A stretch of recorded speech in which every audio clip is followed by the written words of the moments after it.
Troisième jour de la visite du pape François en République démocratique du Congo. Jeudi, c'est avec les jeunes et les catéchistes que le souverain pontife avait rendez-vous au stade des martyrs de Kinshasa. Des jeunes enthousiastes venus de tous les mouvements catholiques du pays ont accueilli le souverain pontife. Une rencontre cruciale dans cette nation de près de 95 millions d'habitants où plus de 65% des Congolais ont moins de 25 ans. C'est d'ailleurs l'un des pays au monde où la population est la plus jeune.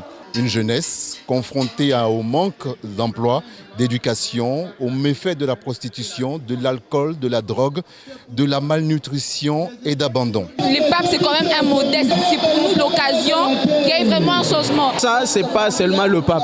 C'est nous-mêmes d'abord le jeune. Il faudrait qu'on soit au centre de notre vie, au centre de nos organisations. Il faudrait qu'on se prenne en charge. François a prononcé un discours au ton encourageant.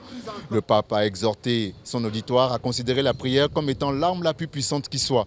Puis, cette mise en garde du souverain pontife. Mes amis, ne laissez pas votre jeunesse être gâchée par la solitude et la fermeture. Pensez toujours à vous ensemble et vous serez heureux, car la communauté est la voie pour vivre en harmonie avec soi-même, pour être fidèle à sa vocation. Au contraire, les choix individualistes semblent attrayants au début, mais ils ne laissent ensuite qu'un grand vide intérieur. Pensez à la drogue. Vous vous cachez des autres, de la vie réelle, pour vous sentir tout puissant, et à la fin, vous vous retrouvez privé de tout.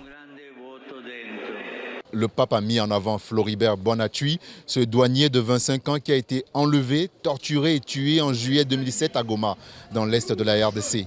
Il avait refusé en raison de sa foi catholique de participer au vaste réseau de corruption qui imposait sa loi dans cette partie du pays. Ne laissez pas votre vie se faire emporter par le courant pollué. Indignez-vous sans jamais céder aux flatteries séductrices mais empoisonnées de la corruption, a conclu le Saint-Père. La visite du pape en RDC prend fin ce vendredi. Il est attendu le même jour au Soudan du Sud. Serge Kofi, Kinshasa, Africa News.